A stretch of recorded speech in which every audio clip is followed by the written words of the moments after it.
গুলশানের অফিস একটা নির্দিষ্ট অফিসে এখন থেকেই তারা প্রধানমন্ত্রী মেনে চলা শুরু করছে। সো তাহলে গণতান্ত্রিক নির্বাচন হতে হবে, বারবার নির্বাচন হতে হবে এবং প্রত্যেক নির্বাচনে সঠিকভাবে ভোট গুনতে হবে। আয়োজনের সাথে আছে আমি দীপ্তি চৌধুরী। রাজনৈতিক হালচাল নিয়ে কথা বলবো আজকে। প্রতিনিয়তই নানা ধরনের ঘটন অঘটন ঘটছে সামনে নির্বাচন, এবং সেই জন্য নানা নেতা কর্মীরা দল পরিবর্তন করছেন, আবার নানা দলের মানুষ নানা জোটের সঙ্গে যুক্ত হচ্ছেন।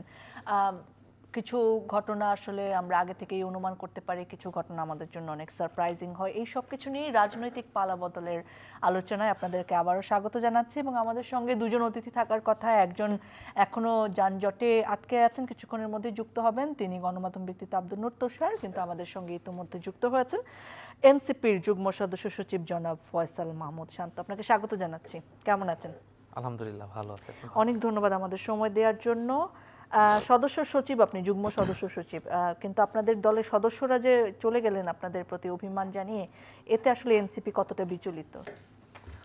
দেখেন, যদি প্রশ্নটা হয় যে এতে এনসিপি ক্ষতিগ্রস্ত হয়েছে কিনা বা এনসিপি বিচলিত কিনা, আমি বলবো যে হ্যাঁ, কিছুটা তো ক্ষতিগ্রস্ত হয়েছে। এবং আমাদের দলে যারা গিয়েছেন দীর্ঘ 1.5 বছর কিংবা গত 8-9 মাসের রাজনীতিতে, তারা অনেক কন্ট্রিবিউশন করেছে, তাদের অনেক অবদান আছে।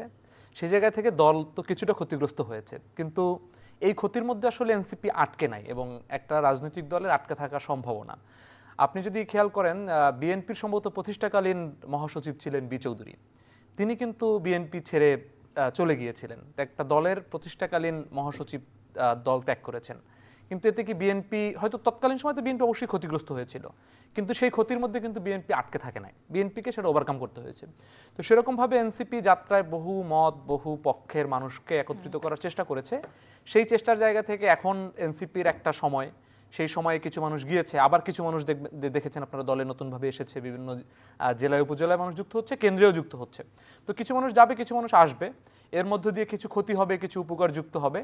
এই ক্ষতি উপকার কাটিয়ে এনসিপির মূল ক্ষতিটা তখন হবে। উপকার কি হয়েছে? এই যে মানে একাধিক মানুষ একেবারে চলে গেলেন, এবং যারা ফেস ছিলেন এনসিপির, যাদেরকে দেখে আপনাদেরকে অনেকে হয়তো আশা জাগিয়েছিলেন আপনারা, তো তারা যে চলে গেলেন, আপনাদের কি মনে হয় না যে জনমনে একটা নেগেটিভ প্রভাব ফেলবে? নিঃসন্দেহে। আমি তো একবারে শুরুতে একবারে খোলামেলাভাবে কোনো ধরনের ভনিতা ছাড়াই আমি স্বীকার করেছি যে এতে যদি ক্ষতির প্রশ্ন বলেন, অবশ্যই এনসিপি ক্ষতিগ্রস্ত হয়েছে, কিন্তু আমি বলছি যে এই ক্ষতির মধ্যে এনসিপি আটকে থাকবে না। আর এই চলে যাওয়াতে মানুষ উপকার হয় নাই, আবার নতুন যারা আসবে, নতুন যে রাজনীতি করবে, তাতে হয়তো এনসিপি কিছুটা লাভবান হবে।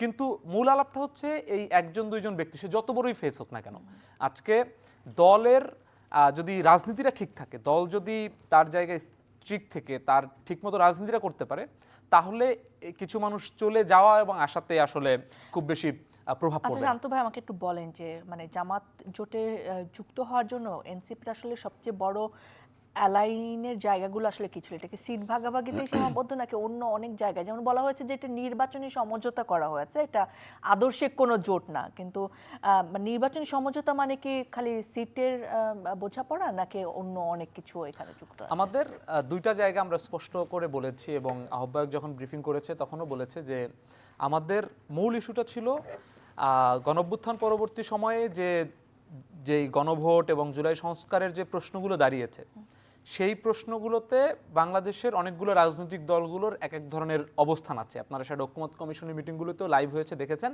সেই জায়গা থেকে আমরা এই যে 10 দলীয় বা 11 দলীয় যে জোট হয়েছে, সেই জোটের কিছু কমন কিছু পয়েন্ট ছিল যে সংস্কার প্রশ্নে সবার অবস্থান গণভোটের পক্ষে, হ্যাঁ, এবং হচ্ছে জুলাই সনদ বাস্তবায়নের ক্ষেত্রে একটা কমিটমেন্ট, এই জায়গাগুলোতে এক ধরনের ঐক্যমতের বিষয় ছিল। আর আসন ভাগাভাগির ক্ষেত্রে যেহেতু জোটে গিয়েছে, এখানে অনেক আদর্শের মানুষ এখানে এই জোটে আছে।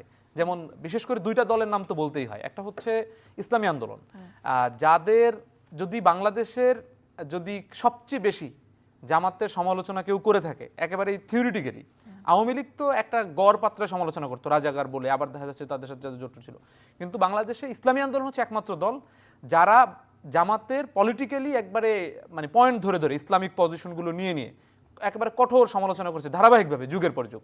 কিন্তু এবং ইসলামী আন্দোলনের রেজাউল করিম, ফয়জুল করিম কিছুদিন আগেও বলেছেন যে তারা জামাতের ব্যাপারে আগে যতগুলো বক্তব্য দিয়েছে, কোনো বক্তব্য থেকে তাদের পজিশন এখন পর্যন্ত তারা সরায় নাই। তার মানে তাদের পজিশন কিন্তু ঠিক আছে, জামাতের যে বিরোধীদের জায়গাগুলো সেগুলো ঠিক আছে। তারপর হচ্ছে এই কর্নেল অলি আহমেদের যে দল, সেটা একসময় বিএনপি থেকে বের হয়ে গেছে, বিএনপি জামাতের সাথে জোট করছে বিদায়।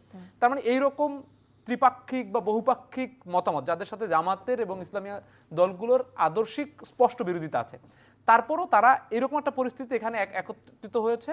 আমি যদি একবার খোলামেলা বলি যে বাংলাদেশের আগামীর রাজনীতিতে মানে স্বার্থটা কি আসলে, সামরিক স্বার্থটা হচ্ছে, একটা হলো যে জুলাইয়ের সংস্কারের প্রশ্নে, গণভোটের প্রশ্নে একটা বৃহত্তর ঐক্য গড়া।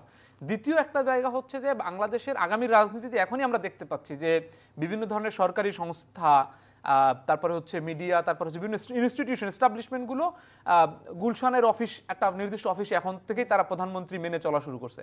সো এইরকম একটা পরিস্থিতিতে বাংলাদেশের আগামীর রাজনীতির একটা ব্যালেন্সও দরকার। আপনার কি মনে হয় যে বিএনপি অনেক শক্তিশালী বলে আপনারা সবাই মোটামুটি বাংলাদেশ আগামীতে যেন শক্তিশালী এমন হতে কোনো একটা চেষ্টা সিস্টেম করেছেন? তৈরি না হয় যে আসলে কোনো ধরনের কোনো নির্বাচন, ভোট কিংবা কোনো ধরনের কোনো বিরোধী দলের মতামত, কোনো কিছুরই যেন কোনো এক্সিস্টেন্স না থাকে, Okay. এরকম মানে আপনারা সবাই মিলে মানে শক্তিশালী হতে চেয়েছেন। আর একটা হাসিনা যেন তৈরি না হয়, এই Okay. চেষ্টাটা আসলে করতে হবে। ধন্যবাদ শান্ত ভাই। আমরা আব্দুল নূর তুষারকে পেয়েছি, দীর্ঘ যানজটের পরে তিনি আসতে পেরেছেন। আপনাকে স্বাগত জানাচ্ছি, কেমন আছেন? ভালো। আমরা যে বিষয় নিয়ে কথা বলছিলাম, আসলে নির্বাচনকে সামনে রেখে জোট নিয়ে কথা বলছিলাম, এবং আদর্শিকভাবে এক না হয়েও কোট আনকোট যে জোট করা হয়েছে, নির্বাচনী সমঝোতা যেটাকে বলা হচ্ছে, সেইটা আসলে বাংলাদেশের রাজনীতির জন্য ভবিষ্যতে, ধরেন আদর্শিকভাবে এক না, কিন্তু তারা জোট করেছে এবং সেই জোট আসলে জিতেছে, সেটা আসলে বাংলাদেশের রাজনীতির জন্য কেমন হবে? আবার যেটা বলা হচ্ছিল যে একটা পক্ষকে এখনই যেটা বলছিলেন শান্ত, যে গুলশানে গিয়ে মানে মানা হচ্ছে নেতা, সেখান থেকে ওরা শক্তিশালী হওয়ার জন্য একটা জোট করেছেন, এই বিষয়টাকে আপনি কেমন করে দেখছেন? তর্ক তো তর্কের মতো করা যায়। আপনি দেখবেন যে পৃথিবীর সবচেয়ে কঠিন তর্ক যদি হয়, সেখানে একটা পক্ষ বিপক্ষ থাকে। কিন্তু আমি সাধারণ ভোটার হিসেবে যেটা বলতে চাই, যে যখন জোট তৈরি হয় তখন জোটের ইশতেহার থাকা উচিত। দলগুলির আলাদা আলাদা ইশতেহার, কিন্তু তারা জোটভুক্ত হয়েছেন। সরকার গঠন করলে কোন ইশতেহারটা মেনে চলবেন তারা? এখন অনেকেই বলবেন যে আমরা জুলাই সনদ মেনে চলবো। এনসিপি কি জুলাই সনদ স্বাক্ষর করেছে? আমি শান্তকে একটু জানি। আচ্ছা ভাই, আমি কি মাঝখানে বলবো না? হ্যাঁ, বলেন, আপনি স্বাক্ষর করেছেন? হ্যাঁ, পরবর্তীতে জুলাই সনদের বিষয়ে একটা ঐক্যমতে আসছে যে গণভোটে যাওয়ার বিষয়টা আর কি। গণভোটে যাওয়ার বিষয় এসেছে, কিন্তু আপনারা কি স্বাক্ষর করেছেন? সবাই যে স্বাক্ষর করেছিল? না, আমাদের তো যে বিষয়গুলো ক্লিয়ার ছিল না, ওইগুলো পরে ক্লিয়ার হওয়ার পরে গণভোটের বিষয়ে ঐক্যমত হয়েছে, মানে জুলাই সনদ এখন প্রসিড হবে আর কি। প্রসিড হবে, কিন্তু আপনারা কি স্বাক্ষর করেছেন? অন্যরা তো স্বাক্ষর করেছে। ডক্টর মোহাম্মদ ইউনূস একটা সংসদ ভবনে একটা অনুষ্ঠান করলেন। আমার কাছে ইনফরমেশনটা একটু মিসিং আছে, সেটা হলো যে আমি যতটুকু জানি যে লাস্ট এই যে পরবর্তীতে যে প্রধান উপদেষ্টা সবগুলো দল নিয়ে যে বসছিল, ওখানে সম্ভবত স্বাক্ষর হয়েছে বা মৌখিকভাবে এটা হয়েছে, আমি এটা জানতে হবে আর কি। আমি একটু জেনে আসলে ওনারা নিশ্চিত না যে তারা সাথে স্বাক্ষর করেছেন অথবা করেন নাই। জুলাই সনদের ব্যাপারেও তার মানে পুরোপুরি ঐকমত্যে আসা যায় নাই। গণভোট হবে, গণভোট হলে জুলাই সনদ হ্যাঁ হবে অথবা না হবে, একটা কিছু হবে, হোক। কিন্তু জুলাই সনদে নারীর অধিকার বিষয়ক কথা রয়েছে, কিন্তু এই জোটের মধ্যে একটি দল আছে যারা নারী উপস্থাপক থাকলে আসবে না, আপনি তাদেরকে এখানে আনতে পারবেন না। এবং তারা শুধু নারী উপস্থাপক না, নারী আলোচক থাকলেও যায় না।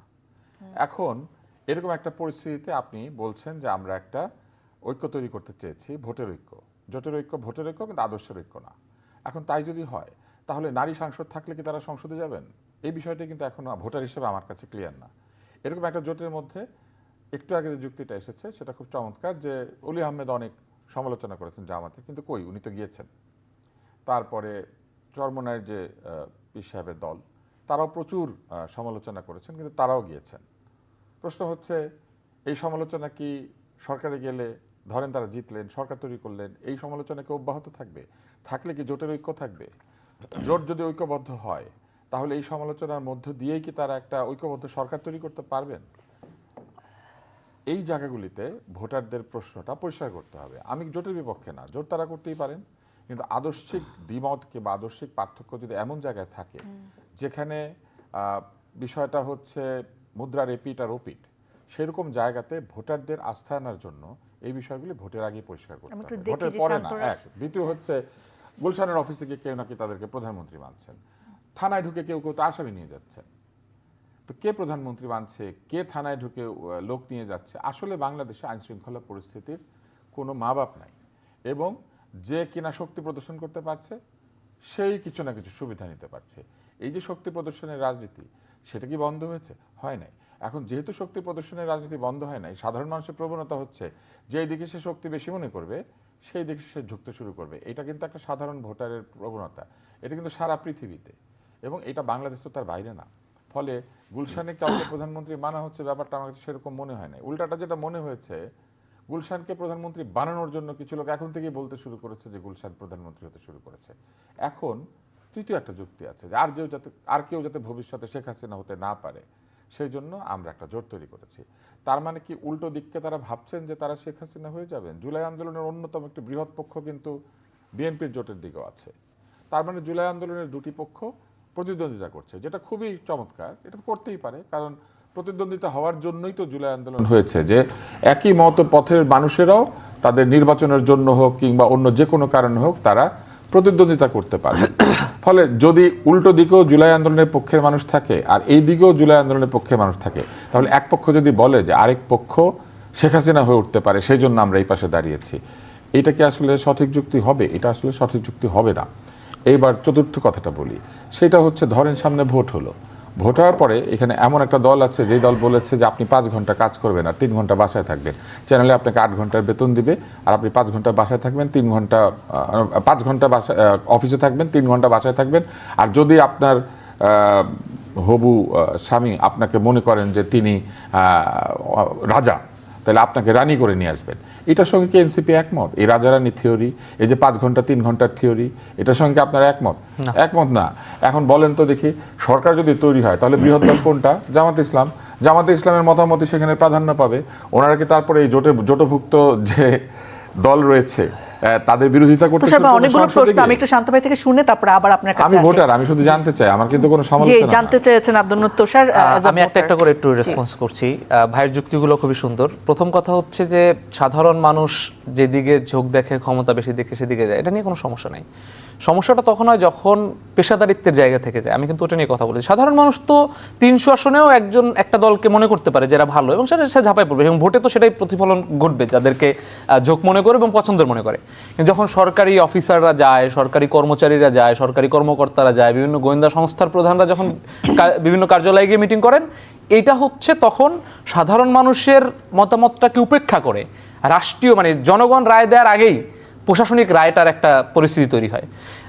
দ্বিতীয় যে জায়গাটা বলছেন যে সেটা হলো যে এই জোটভুক্ত থাকার যে আলাপটা, সেটা হচ্ছে দেখেন বাংলাদেশের যতগুলো নির্বাচন দেখবেন, প্রত্যেকটা নির্বাচনেই কিন্তু জোটভিত্তিক মানে হচ্ছে ইলেকশন বা কম্পিটিশন হয়েছে, এবং সেই জায়গাগুলোতে বিভিন্ন দল মতের যে আদর্শগুলো, সেই আদর্শগুলো কিন্তু কখনোই আসলে বিলীন হয়ে যায় নাই। যেমন 2 যুগের বেশি জোট বিএনপি জামাতের ছিল, এতে কিন্তু বিএনপি জামাতের মধ্যে বিলীন হয় না, জামাতও বিএনপির মধ্যে বিলীন হয় নাই, তাদের আলাদা রাজনীতি ছিল। তৃতীয় জায়গা হচ্ছে যে জাতীয় সরকারের যে কনসেপ্টটা, যেটা বিএনপি থেকে বারবার আসছে বলা হচ্ছে, সেই জাতীয় সরকারের কনসেপ্টটাই কিন্তু এরকম যে আসলে একটা গভর্নমেন্টে যারাই সংখ্যাগরিষ্ঠ হোক না কেন, আরও বেশি সংখ্যক মতকে দলকে একত্রে নিয়ে একটা গভর্নমেন্ট ফর্ম করার জায়গা, সেখানেও কিন্তু বেশিরভাগ মানুষগুলো থাকবে।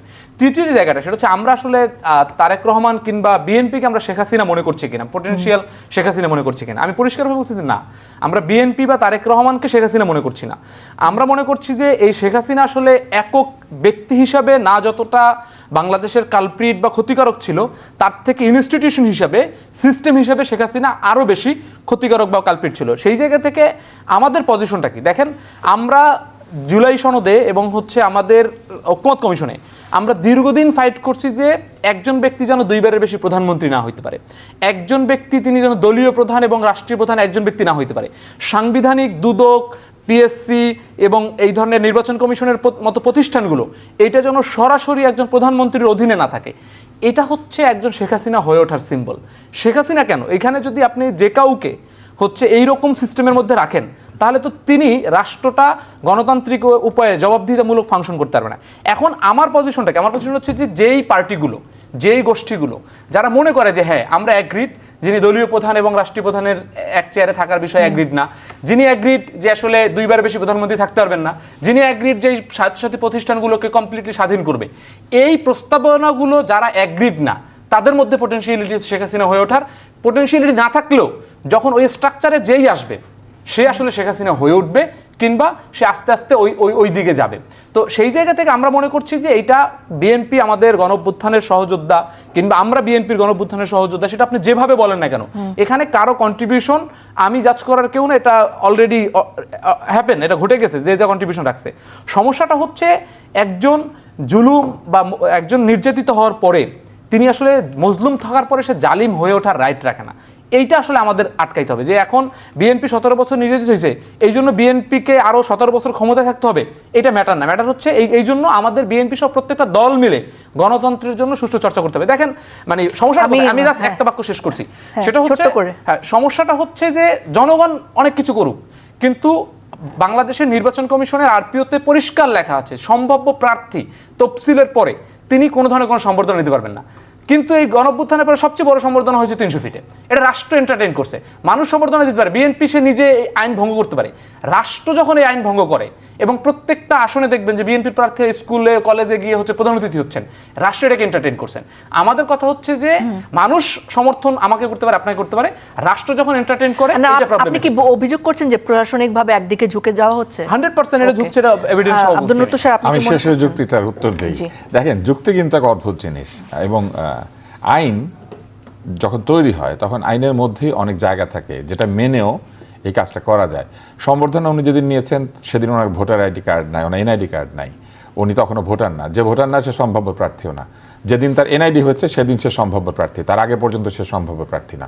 অতএব উনি যেদিন সম্বর্ধনা নিয়েছেন লিগালি উনি ফ্রি এটা নেওয়ার জন্য, কারণ তখনও পর্যন্ত উনি সম্ভাব্য প্রার্থীর যে যোগ্যতা সেই যোগ্যতা অর্জন করেন নাই। এনআইডি না থাকলে আপনি সম্ভাব্য প্রার্থী হইতে পারবেন না।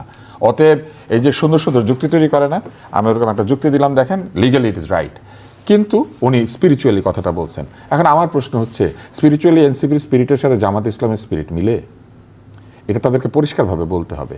জামাত ইসলাম একটা ইসলামিয়া পার্কে 1947 সালের যে ব্রিটিশ নির্ধারিত সীমানা রেখা তৈরি হওয়ার আগে তৈরি হওয়া একটা দল। এই বাংলাদেশের সবচেয়ে পুরনো প্রাগৈতিহাসিক দল হচ্ছে জামাত ইসলাম। নতুন বন্দোবস্ত আর প্রাগৈতিহাসিক দলের সাথে ঐক্য, এটা মিলে? জামাত ইসলামের যে রিয়েল ম্যানিফেস্টো আছে সেই ম্যানিফেস্টো কি আজকের আধুনিক জগতের সাথে সাযুজ্যপূর্ণ? এনসিপি হচ্ছে আজ উনি মাথা নেড়েছেন যে না না না সাযুজ্যপূর্ণ না, তাহলে উনি এক হয়েছেন। তাহলে এই যে পুরনো বন্দোবস্তের পুরনো দল, একটি প্রাগৈতিহাসিক দলের সেই প্রাগৈতিহাসিক বন্দোবস্ত যেটা ওই সময়ে তৈরি করা একটা এক্সপ্লানেশনের উপরে ইন্টারপ্রিটেশনের উপরে দাঁড়ানো একটা দল, সেই দলের সঙ্গে তারা সবাই যুক্ত হয়েছেন। কোন যুক্তিতে? যে উল্টো দিকে নাকি শেখ হাসিনা তৈরি হওয়ার সম্ভাবনা একটা আছে, কারণ বৃহৎ দল 17 বছর ক্ষমতা থেকে যেতে পারে, থেকে গেলে কি হবে? ভোটে জিতলে থাকবে, ভোটে না জিতলে থাকবে না। কিন্তু এখানে একটা মজার জিনিস আছে। ধরেন এই জোটটা জিতলো, এই জামাত ইসলামের যে জোটটা, এই 11 দলের জোট, এখন তারা জিতলে পরে অন্তত 11 দলের থেকে অন্তত একজনকে সভাপতি পদত্যাগ করতে হবে। এখন জামাত ইসলামের যিনি প্রধান তিনি বলেছেন যে সংখ্যাগরিষ্ঠ ভোট যে দল পাবে সেই দল থেকে প্রধানমন্ত্রী হবে। স্বাভাবিকভাবে আমরা ধরে নিতে পারি এই জোট জিতলে জামাত ইসলামী সংখ্যাগরিষ্ঠ ভোটটা পাবে, তাহলে সেখান থেকে প্রধানমন্ত্রী হবে উনি বলেছেন। তাহলে সব দলের সভাপতি এবং প্রধানমন্ত্রী যদি একই ব্যক্তি হতে না পারে, তাহলে শফিক সাহেবকে পদত্যাগ করতে হবে, হয় দলের পদ থেকে, নাহলে প্রধানমন্ত্রী উনি হইতে পারবেন না। আপনি ব্যাপারটা বুঝতে পারতেছেন? এগুলোতে কোনোটাতেই সমস্যা নাই, কিন্তু দলের প্রধান আর সরকার প্রধান একই ব্যক্তি হইতে পারবেন না, এটার সঙ্গে কিন্তু ফ্যাসিবাদী হওয়ার কোনো সম্পর্ক নাই। ফ্যাসিবাদী হইতে চাইলে দল যাকে প্রধানমন্ত্রী বানিয়েছে সে ফ্যাসিবাদী হয়ে যেতে পারে, অথবা দল নিজে ফ্যাসিবাদী হয়ে যেতে পারে। প্রধানমন্ত্রী খুব দারুণ একটা লোক, মনে করেন প্রধানমন্ত্রী এই যে ভেনেজুয়েলার মাচাদো শান্তি পুরস্কার পেয়েছে। মাচাদো সাহেব যতই চান না কেন শান্তি আনবেন, দল যদি শান্তি না চায় উনি কোথার থেকে? উনি তো দলের অধীনে। প্রধানমন্ত্রী পারবেন ফ্যাসিস্ট না হয়ে যদি দল ফ্যাসিস্ট হয়ে যায়? আবার প্রধানমন্ত্রী যদি ফ্যাসিস্ট হয়ে যায় দল পারবে তাকে অবজ্ঞা করতে? ফ্যাসিজম একটা কালচার, যে কালচারটা কারো মধ্যে তৈরি হয় অথবা কোনো দলের মধ্যে তৈরি হয়। ফ্যাসিজম একটা নীতি, একটা রীতি, যে রীতিটা হচ্ছে আমরা যে নীতি চাই গণতন্ত্রের নীতি তার বিরোধী। ফলে যতক্ষণ পর্যন্ত আপনার আচরণের মধ্যে ফ্যাসিজম থাকবে ততক্ষণ পর্যন্ত আপনি যতই প্রধানমন্ত্রী একটা লোক হোক আর দলের প্রধান আর একটা লোক হোক, ফ্যাসিজম বন্ধ হবে না, ফ্যাসিজম চলে আসবে। ফ্যাসিজম যদি সত্যিকার অর্থে দূর করতে হয় তাহলে গণতান্ত্রিক নির্বাচন হতে হবে, বারবার নির্বাচন হতে হবে, এবং প্রত্যেক নির্বাচনে সঠিকভাবে ভোট গুনতে হবে এবং যে জিতবে তার হাতে ক্ষমতা হস্তান্তর করতে হবে। এখন আপনি কি মনে করেন থানা ঘেরাও করে আসামি নিয়ে যাওয়া ফ্যাসিজম না? এই প্রশ্ন করলে কিন্তু বলবে না আমাদের অধিকার আছে, এইভাবে করা হচ্ছে সেইভাবে করা হচ্ছে। আইন মেনে চলাই হচ্ছে ফ্যাসিজমের বিরুদ্ধে প্রথম প্রতিবাদ। যদি দেশের আইনের মতো চলে। আপনি কি হবিগঞ্জের ঘটনা? না, হবিগঞ্জ না, বাংলাদেশ বহু হয়েছে এরকম, চট্টগ্রামে হয়েছে, এই জায়গায় হয়েছে, সেই জায়গায় হয়েছে। আপনাকে আইন যদি আপনাকে ভুলভাবেও গ্রেপ্তার করে তারপর আপনাকে আইনি পদ্ধতি সেটার সঙ্গে লড়তে হবে। এটা হচ্ছে ফ্যাসিজমের বিরুদ্ধে আইনের শাসন। আর যখন কেউ গায়ের জোরে কিংবা যে কোনো জোরে, যেমন আওয়ামী লীগ করেছে না, মুক্তিযুদ্ধের জোর দেখাতো সব জায়গাতে, বলতো না আমরা মুক্তিযুদ্ধ করেছি, আমরাই দেশের মালিক, তো সেটা কি ঠিক ছিল? তাহলে যুদ্ধ যেই করুক দেশের মালিক সে না, দেশের মালিক জনগণ। এবং দেশের মালিক জনগণ মানে জনগণের যে আইন আছে, যে আইন দিয়ে রাষ্ট্র চলবে, যে আইন দিয়ে সরকার পরিচালিত হবে, সেই আইন মেনে চলতে হবে। আইন যদি ভুল করে, কোর্টে গিয়ে ওই ভুলের বিরুদ্ধে আপনাকে প্রতিবাদ করতে হবে। আপনি রাস্তায় প্রতিবাদ করতে পারেন, কিন্তু আপনি থানার থেকে আসামি নিতে পারেন না। আপনি মুচলেকা দিয়ে আপনি আসামি ছাড়িয়ে নিয়ে যেতে পারেন না।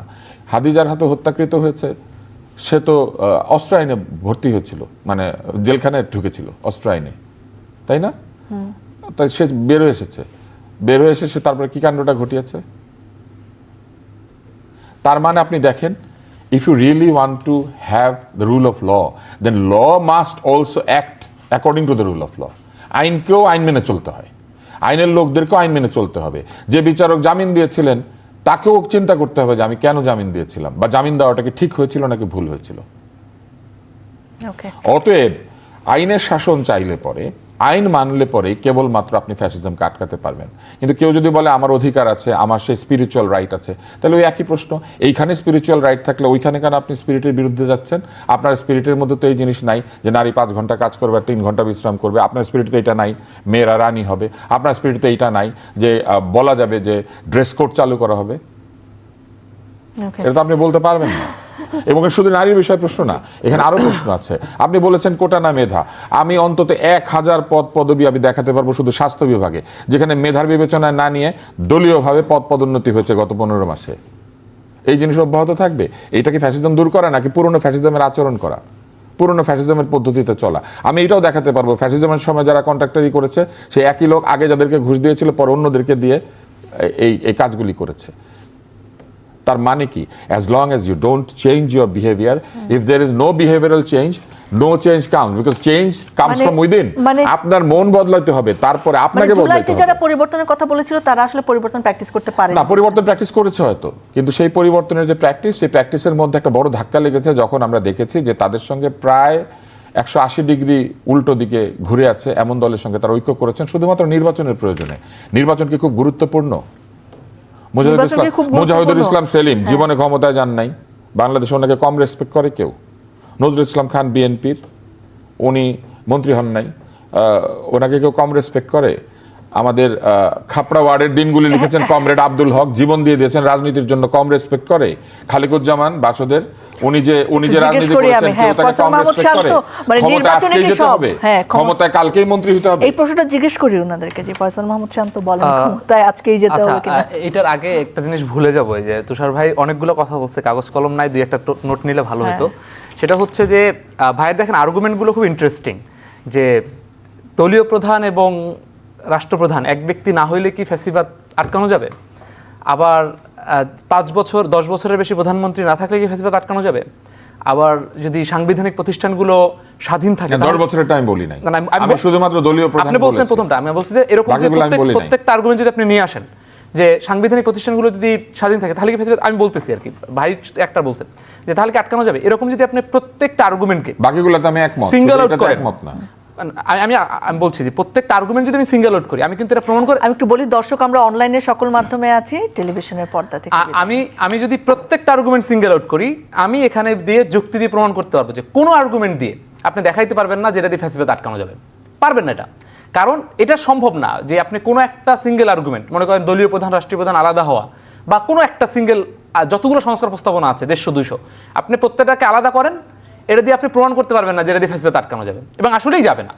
তার মানে কি বিষয়টা কি আমাদের এইগুলো দরকার না? আমি কিন্তু একটা সিঙ্গেল আর্গুমেন্ট দিয়েছি যে আপনি যদি বদলান এবং আপনি যদি আমার প্রধানমন্ত্রী হন তাহলে ফ্যাসিবাদ আটকানো যাবে। আমি ভাই আসতেছি, বিষয়টা হচ্ছে কি, বিষয়টা হচ্ছে যে এরকম সিঙ্গেল আউট করলে কোনো আর্গুমেন্ট দিয়ে আপনি পারবেন না। আমি তো ভাইয়ের সাথে আরো অ্যাড করছি, ভাই একটা বলছে, আমি আরো 4টা উদাহরণ দিয়ে দেখাইলাম, এই 4টা যদি আপনি আলাদা আলাদা ধরেন, এই 4টা দিয়ে কোনোটা দিয়ে আপনি ফ্যাসিবাদ আটকাতে পারবেন না।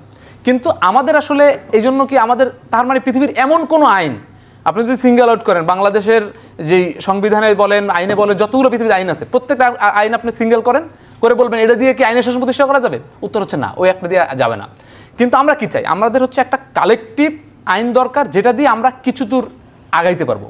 আমাদের এই ফ্যাসিবাদী প্রবণতা যদি আমি যে 4টা-5টা প্রস্তাবনা বললাম, সেই প্রস্তাবনাগুলো যদি এমন হয় যে একজন ব্যক্তি দলীয় প্রধান এবং হচ্ছে রাষ্ট্রপ্রধান থাকার কারণে তিনি যতটা ক্ষমতাবান হইতে পারবেন, যতটা ক্ষমতা চর্চা করতে পারবেন, আমার যদি 2টা চেয়ার আলাদা থাকে তাহলে আমি সেখান থেকে 10% ক্ষমতা আমি কমাইতে পারবো। এটা যদি হয় তাহলে কি হবে, আমার একটা বার আমি সেট করতে পারলাম। আমার যদি প্রতিষ্ঠানগুলো স্বাধীন হয় তাহলে আমি আরেকটা বার আমি সেট করতে পারলাম। আমার যদি এই 5-10 বছর বেশি না থাকে তাহলে ওখানে আরেকজন নতুন কম্পিটিশন তৈরি হবে দলের মধ্যে, যে নেক্সট প্রাইম মিনিস্টার কে হবে, নেক্সট দলীয় প্রধান কে হবে। এরকম করে করে আমি যত বেশি আমি এখানে বার দিতে পারবো তত বেশি আমার সম্ভাবনা কমে ফ্যাসিবাদ আটকানোর। সো এই জন্য এরকম ভাবে দেখার কোনো কারণ নাই যে আমি যদি সিঙ্গেল আউট করে বলি যে এইটা না হলে এটা হবে কিনা, এরকম কোনো সুযোগ নাই। তার মানে আর্গুমেন্টটা খুব সুন্দর, কিন্তু আর্গুমেন্টটার রেজাল্টটা কি? তার মানে এটার বিপরীতে দলীয় প্রধান এবং রাষ্ট্রীয় প্রধান একজন ব্যক্তি হইলে কি ভালো, এটা কিন্তু বলছে না। এটা একটা পোস্টমডার্নের আইডিয়াটা সুন্দর যে আপনি সমালোচনা করে ছেড়ে দিলে, যেহেতু আপনি কোনো পজিশন নিচ্ছেন না, তুষার ভাই সুবিধা কোন জায়গায়, সে যেহেতু পজিশন নিচ্ছে না, তো সে আমাকে সমালোচনা করে ছাড়লেই হচ্ছে। আর আমার জায়গাটা কোন জায়গায়, আমাকে আপনাকে সমালোচনা করি না, আমি ফ্যাসিবাদের সমালোচনা করে বলেছি যে ফ্যাসিবাদ আটকাতে গেলে না, আমার আর্গুমেন্টটা তো ছিল যে ব্যক্তিকে আপনি ওখানে পাঠাচ্ছেন ব্যক্তিটার বদল হইতে হবে। এক্স্যাক্টলি, কিন্তু ব্যক্তিটার বদল তো আমি এটা আগে থেকে নির্ধারণ করতে পারবো না। আমি আপনাকে পাঠাইলাম বদল ব্যক্তি মনে করে, আপনি গিয়ে ওখানে হয়ে গেলেন। দলের মানুষ দলের নেতাকে চেনে তো, দলের নেতা তো বিষয় না, দল তো আপনি তো বলছেন দল মানুষ মানেই তো পরিবর্তন হতে পারে। একজন তো ওখানে গিয়ে দলের মধ্যে থেকে গিয়েও ফ্যাসিবাদী হইতে পারে। এজন্য তার হাত যদি আরো বেশি আইন দিয়ে বাধা থাকে তাহলে সে কম মারমুখী হইতে পারবে। সিম্পল বিষয় এটা, আসলে মানে এটা নিয়ে তো ব্যাখ্যা বিশ্লেষণের প্রয়োজন নাই। লাস্ট প্রশ্ন যেটা ছিল যে নির্বাচনে কি এখনই জিততে হবে, নির্বাচনে এখনই জিততে হবে কিনা, বিষয়টা আমি আপনাকে আগেও বলছি যে আমরা বড় একটা ধাক্কা খেয়েছি। আমাদেরকে এজন্য আপনারা দুর্বল মনে করতে পারেন, আমাদেরকে আপনারা এই নির্বাচনে আপনারা ক্ষমতামুখী মনে করতে নানা প্রশ্ন করতে পারেন। কারণ যেহেতু আমরা রাজনীতি করি, আমাদের অনেক সমালোচনা আপনাদের থেকে নিতে হবে। এবং আমাদের রাজনৈতিক ইতিহাসে সবচেয়ে বড় ভুল হইতে পারে জামাতের সাথে জোট করা, এবং সেই ভুল থেকে আমরা শিক্ষা নিতে পারি। আবার এটা একটা সঠিক সিদ্ধান্ত হতে পারে। তো এটা নিয়ে আমার এখানে কোনো আর্গুমেন্ট নাই। তুষার ভাইরা এবং আপনারা যারাই সমালোচনা করেন, আমি এটা খুবই সাদরে গ্রহণ করি, কারণ এই সমালোচনার মধ্যে দিয়ে আমার আগামী রাজনৈতিক পথ উন্মোচন হতে পারে। আমি যে জায়গায় মূল কথাটা বলতেছি সেটা হচ্ছে যে আমি একেবারেই খোলামেলাভাবে মিডিয়ার সামনে আমি কনফেস করতে চাই, সেটা হচ্ছে যে আমাদের জীবনে সবচেয়ে বড় একটা ধাক্কা আসছে শরীফ ওসমান হাদির মৃত্যুর পরে।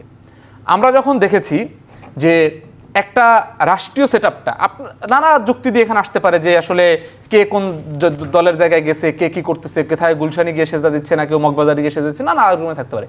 কিন্তু আমরা যখন দেখছি যে একজন ব্যক্তি সে থানায় জিডি করছে, সে প্রকাশ্যে একাধিকবার মিডিয়াতে বলছে যে আমার লাইফ থ্রেট আছে, এবং তিনি প্রকাশ্যে এনসিপি, জামাত, বিএনপি সব দলের সমালোচনা করে সে একটা নিজস্ব স্বতন্ত্র অবস্থা তৈরি করছে, সেই ব্যক্তিটাকে প্রকাশ্যে মেরে ফেলার পরে বাংলাদেশের প্রশাসনের মধ্যে এবং বাংলাদেশের ডিপ স্টেট বলে যদি কিছু থেকে থাকে এবং উপদেষ্টা পরিষদের মধ্যে নানা জায়গায় শুধুমাত্র বৃহৎ বৃহৎ রাজনৈতিক জায়গাগুলোতে নিজেদেরকে ইজারা দেওয়ার কারণে হোক, নানা কারণে হোক, এই জিনিসটাকে যেইভাবে ইগনোর করা হয়েছে এবং তার পরবর্তীতে যেইভাবে সেই বিষয়টাকে সিম্পলিফাই করার চেষ্টা করছে, জনগণ অনেক প্রোটেস্ট করছে, অনেক কিছু করছে, কিন্তু রাষ্ট্রীয়ভাবে যেইভাবে সিম্পলিফাই করছে, আমরা জুলাইয়ের যারা মুখ, জুলাইয়ের যারা ফেস এবং হচ্ছে জুলাইয়ের যে এজেন্ডা, সেই এজেন্ডাগুলো নিয়ে আমাদের একটা শঙ্কা তৈরি হয়েছে যে এই বড় বড় বিএনপি, জামাতে, বড় বড় রাজনৈতিক দলগুলোর এই নির্বাচনী ভাগাভাগি বা নির্বাচনী ভোটযুদ্ধের মধ্যে দিয়ে যদি আমাদের ন্যূনতম এজেন্ডাগুলো, আমরা হয়তো এখন অনেক কিছুই করতে পারবো এরকম না, বা 10 মাসে অনেক কিছু বা 14-15 মাসে অনেক কিছু হয়েছে তাও না, কিন্তু আমাদের কাছে মনে হয়েছে যে আমাদের এমন একটা কমন কিছু মানুষের সাথে নানা বিভেদের মধ্য দিয়ে কমন কিছু জায়গায় এক হওয়া দরকার, যারা অন্তত জুলাইয়ের এই প্রস্তাবনাগুলোর ক্ষেত্রে, জুলাইটাকে ওন করার ক্ষেত্রে, মানে জুলাইটাকে যারা অভ্যুত্থান থেকে আন্দোলন থেকে হচ্ছে কিছু ছেলেপেলের একত্রিত প্রতিবাদ, তারপরে হচ্ছে বিএনপির ধারাবাহিক 17 বছরের আন্দোলনের একটা ফলাফল, এইভাবে যারা আস্তে আস্তে নালিফাই করতে না চায়, এই জায়গায় আমাদের একটা আমরা ঐক্য খুঁজছি। যে ঐক্যের জায়গা থেকে আমরা হয়তো মানে বাস্তবতা বলি যে মিডিয়াতে আমি যেগুলো বলি খোলাখুলি বলি, সেটা আপনারা যেভাবে নেন, যে আমরা যদি জামাতের সাথে আরো 6 মাস আগে জোট করতাম, আমাদের হয়তো 80-90 সিটে আমাদের সাথে জামাতের সাথে আসন নেগোসিয়েশন হইতো, বা আমরা যদি বিএনপির সাথে জোট করতাম তাহলে হয়তো আমাদের ওই সময় 40-50-30 সিটে আমাদের জোট হইতো।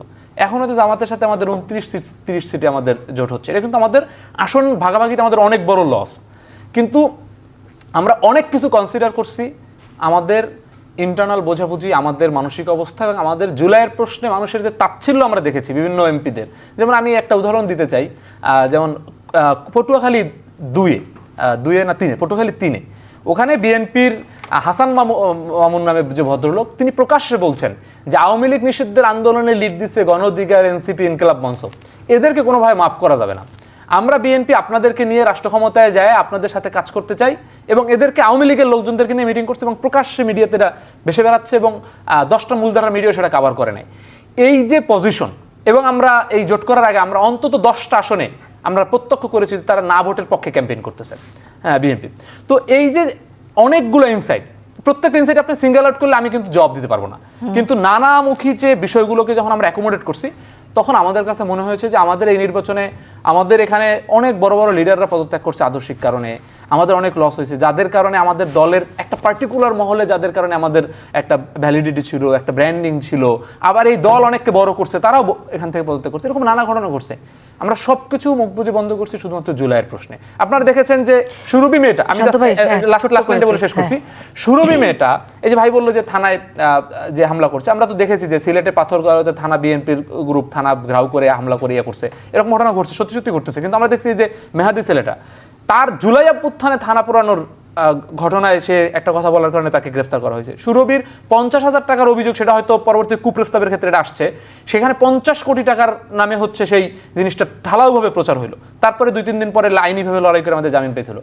এই ধরনের যে একটা এস্টাবলিশমেন্টের বিরুদ্ধে ছিল যুদ্ধ, সেই যুদ্ধে আমরা মনে করেছি যে আমাদের কিছু আদর্শিক বিরোধী হইলেও এই জুলাইয়ের ব্যাপারে একমত এরকম কিছু গোষ্ঠী। থ্যাংক ইউ শান্ত ভাই। আমার মনে হয় যে এই জোট করা নিয়ে ফজল মাহমুদ শান্ত একটা বিস্তারিত যুক্তির জায়গা তুলে ধরেছেন। আব্দুল নূর তুষার, মানে জুলাই নিয়ে ভাগাভাগি তো একেবারে 5ই আগস্টের পর থেকে শুরু হয়েছে, কাদের ক্রেডিট আসলে বেশি, এবং বর্তমান সময়ে এই অভিযোগ উঠছে যে যারা আসলে জুলাইয়ের ফেস ছিল তাদেরকে কি কোণঠাসা করা হচ্ছে কিনা, তাদেরকে নানা অভিযোগে অভিযুক্ত করা হচ্ছে কিনা, তাদেরকে নানা দায়ে আসলে দায়ী করা হচ্ছে কিনা। সো সেই জায়গাটাই, এবং বলা হচ্ছে যে নির্বাচনের পরে আসলে কারা জুলাইয়ের আকাঙ্ক্ষাকে বাস্তবায়ন করবেন। আপনার কি মনে হয় আসলে, মানে নির্বাচনকে সামনে রেখে জুলাই কতটা গুরুত্বপূর্ণ ভূমিকা পালন করবে, কিংবা নির্বাচনের পরে যারা জয়ী হবেন জুলাইয়ের আকাঙ্ক্ষা বাস্তবায়নে, কিংবা একটা সুন্দর বাংলাদেশ, সেটা 71-এও আমাদের আকাঙ্ক্ষায় ছিল, 24-এও আমাদের আকাঙ্ক্ষায় ছিল, সেটার জন্য যাতে কাজ করেন, এইটা কতটুকু বাধ্যবাধকতা থাকবে আসলে? গণতন্ত্রের আকাঙ্ক্ষা এই বিষয়টা কি শুধু জুলাই মাসে শুরু হয়েছে? না, গণতন্ত্রের আকাঙ্ক্ষা একটা চিরন্তন আকাঙ্ক্ষা। অফকোর্স এই আকাঙ্ক্ষার পক্ষে সকলে আছে বলে তো নির্বাচনে যাচ্ছে। তার মানে সকল আকাঙ্ক্ষাই যে শুধু জুলাই মাসে শুরু হয়েছে ব্যাপারটা তা নয়। জুলাই মাসে এই আন্দোলন, এই আকাঙ্ক্ষা দানা বেঁধে এমন একটা পর্যায়ে গিয়েছে যখন এই আকাঙ্ক্ষাগুলি অর্জনের পথে একটি সংগ্রামে একটি বিজয় অর্জিত হয়েছে।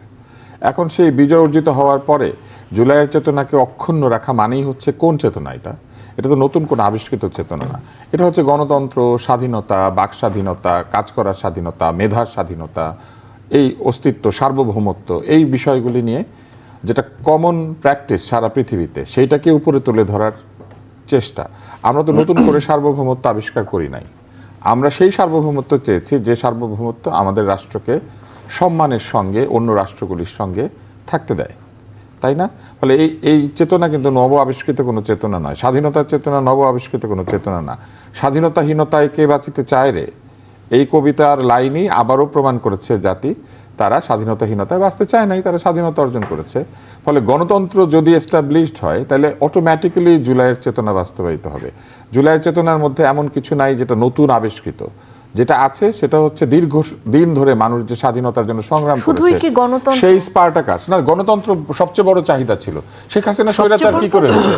নির্বাচন করলে আমরা তাড়িয়ে দিতে পারতাম না তাকে? এই নির্বাচনটাই ধরেন, আজকের যে নির্বাচনটা সামনে আমরা কথা বলছি, এই নির্বাচনটা 2014 সালে হলে মানুষ রায় দিত না? দিলে পরে স্বৈরাচারী হতে পারতো? মানুষ বিবেচনা করতো, স্বৈরাচারকে ভোট দিয়ে তাড়িয়ে দিত। স্বৈরাচারী হওয়ার প্রবণতা দেখলেই ভোট দিয়ে তাড়িয়ে দিত। গণতন্ত্রহীনতাই সবচেয়ে বড় মানে বিষয় যেটা স্বৈরাচারকে প্রমাণিত করে। স্বৈরতন্ত্র গণতন্ত্রকে উপেক্ষা করে। স্বৈরতন্ত্র মানে হচ্ছে আপনার যা ইচ্ছা আপনি তাই করবেন। যেমন আপনি যদি এখন আমাদের দুজনকে বেরোয় যেতে বলেন, অনুষ্ঠানের সময় আছে, আপনি বললেন আমার অনুষ্ঠান, চলে যান, এটা স্বৈরতন্ত্র। এখন আপনি যদি এটা করেন, আপনার যদি ভোটে দাঁড়াতেন তাহলে আপনি এটা করতে পারতেন না। কিন্তু যদি ভোট না হয়, যদি আপনার সঙ্গে কিছু লোক থাকে, তারা কিন্তু আপনাকে এটা করতে দিবে যে হ্যাঁ ঠিক আছে, আপনার ইচ্ছা, আপনি বাইর করে দেবেন, একা করবেন, বসে থাকবেন, 2টা লোক বাইরে রাস্তা থেকে ডেকে নিয়ে আসবেন। ব্যাপারটা তো এইভাবেই হয়েছে। সংসদে ডেকে ডেকে যাদেরকে বসানো হয়েছে তারা কি আসলে সত্যিকার অর্থে ভোটে নির্বাচিত হওয়ার উপযুক্ত ছিল, নাকি তারা এক ভোটে নির্বাচিত ছিল? একজন ব্যক্তি পছন্দ করেছেন, তারা নমিনেশন পেয়েছে। হ্যাঁ তুষার ভাই, ধরেন এই তাহলে নির্বাচনটা ধরেন প্রথম গণতন্ত্র চেতনা- নিশ্চিত প্রথম করলো, হচ্ছে কিন্তু আবারও না, যাতে নির্বাচন আসে। মানেই গণতন্ত্র নিশ্চিত হওয়ার পথে এগিয়ে যাওয়া। নির্বাচন Of course, হলো মানেই কিন্তু হচ্ছে এই নির্বাচনের পরেও যে আবার 5 বছর পরে নির্বাচন আসবে সেটা নিশ্চিত করার জন্য তো একটা মানুষের সেটা চেতনা নিশ্চিত জাগে। করার জন্য এরই মধ্যে হাইকোর্টের সিদ্ধান্ত হয়েছে, তত্ত্বাবধায়ক সরকার হাইকোর্টে ব্যবস্থা, তো এর আগেও অনেক সিদ্ধান্ত তত্ত্বাবধায়ক হয়েছে। সরকার ব্যবস্থা পুনঃপ্রবর্তিত হয়েছে। মানুষ যদি এইবার ভোট দিয়ে সেরকম একটা সংসদ তৈরি করে যে সংসদ গণতান্ত্রিক আচরণ করবে এবং ওই তত্ত্বাবধায়ক সরকার ব্যবস্থার বিপরীতে যাবে না, তাহলে পরে এই তত্ত্বাবধায়ক সরকার ব্যবস্থা বাতিল করার কোনো সুযোগ নাই। গণতান্ত্রিক আচরণ মানেই তো হচ্ছে আপনি নিরপেক্ষ তত্ত্বাবধায়ক পদ্ধতিতে আপনি ইলেকশন করবেন। সারা পৃথিবীতে কি তত্ত্বাবধায়ক ব্যবস্থা আছে? নাই তো। সেসব দেশে নিরপেক্ষ নির্বাচন হয় না? হয়তো। কেন হয়? ওই যে আমি প্রথম যে যুক্তিটা দিয়েছিলাম, if you are a change person you can change the society. Change comes from within. আপনার দলের মধ্যে আপনি সেরকম লোকজন নেবেন যারা গণতন্ত্রকে শ্রদ্ধা করে। আপনি দলের মধ্যে নেবেন স্বৈরাচারী মানসিকতার লোকজন, তারা দলকে স্বৈরাচারী বানিয়ে ফেলবে। যে ছেলেটা কি মনে হয় সেটা যে কিভাবে ছেলেটা বা মাপা মেয়েটা সম্ভব? গিয়ে তার চাইতে বয়োজ্যেষ্ঠ কাউকে ধমকায়, তার মধ্যেই স্বৈরাচার তৈরি হওয়ার সম্ভাবনা সবচেয়ে বেশি। কারণ আমাদের সংস্কৃতি বলে, আমাদের বাংলাদেশের যে ব্যবহারের যে রীতি সেটা বলে, বড়দের দেখলে আপনি সালাম দিবেন। মানে সে যদি খুনিও হয়, সে যদি হ্যাঁ, জালিমও হয়, না, তারপরে- খুনি আর জালেম হইলে আপনি তার জন্য আইনের কাছে যাবেন, আপনি নিজে তাকে কানমলা দিবেন না। এইটা হচ্ছে গণতন্ত্র। সেই গণতন্ত্র আপনাকে প্র্যাকটিস করতে হবে। মুখে মুখে বললে তো হবে না আমি স্বৈরাচার ঠেকাবো। আপনার আচরণের মধ্যে স্বৈরাচারিত্বের বিরুদ্ধে যেই মানে ছোটরা বড়দের চরিত্র। সম্মান করবে, আপনার মনে হয় যে এটাই একটা ছোটরা সবচেয়ে বড়রা, বড় ছোটরা এই যে practice? আপনি দেখেন, আপনি সিঙ্গেল আউট করছেন, এটা আমি একটা উদাহরণ দিয়েছি। আপনি যদি আপনার অনুষ্ঠানে প্রচুর সময় থাকে আপনি বলেন, আমি আপনার অনুষ্ঠানে একেবারে শেষ পর্যন্ত 2000 উদাহরণ দিতে পারবো। 2000 আপনি গুনতে থাকেন। 2000 লাগবে না, আপনি গুনতে আরো থাকেন। আরো কিছু দেন। না, আপনি গুনতে থাকেন, শুরু ঠিক করেন। আছে। হ্যাঁ, আপনি সরকারের কোনো পদস্থ কর্মকর্তা যে সরকারের অধীনে কাজ করছে তাকে গিয়ে আপনি ধমকাতে পারবেন না। এইটা রাষ্ট্রীয় আইন। এমনকি আপনি মোবাইল ফোন হাতে করে সরকারি অফিসে ঢুকতে পারবেন না। এটা কিন্তু সরকারের আইন। তো সরকার সেগুলোকে কঠোরভাবে মানে না। আপনি কোনো ভিডিও করলে পরে সেই ভিডিও আপনি যার ভিডিও করেছেন তার অনুমতি ছাড়া ভিডিও করতে পারবেন না, এবং সেই ভিডিও আপনি অনলাইনে ছাড়তে পারবেন না। তো এটা যে স্ট্রিক্টলি মানা হচ্ছে না, সেটার দায়ও তো সেই অথরিটি। হ্যাঁ, এই যে সরকার জুলাই চেতনা সরকার আছে না এখন, তাহলে এই চেতনা কেন এস্টাবলিশ করছে না? এটা বলতে গেলে বলে সরকারের সমালোচনা হচ্ছে। সরকারের সমালোচনা তো হতেই পারে। মানুষজন জেলখানায় চলে যায় অন্য মামলায়, যে মামলা তার বিরুদ্ধে হওয়ার কথা না সেই মামলায় জেলখানায় চলে যায়। তাহলে স্বৈরাচারী আচরণ বদলেছে? স্বৈরাচারী আচরণ তো বদলায় নাই, ওরকমই হচ্ছে। মিথ্যা মামলা হচ্ছে, ভুয়া মামলা হচ্ছে। এই ভুয়া মামলা হয় নাই এই তাহরিমার বিরুদ্ধে, হয়েছে না? আপনি তো তাই বলবেন না? তাহলে ভুয়া মামলা কে করলো? কেমনে ভুয়া মামলা নিচ্ছে?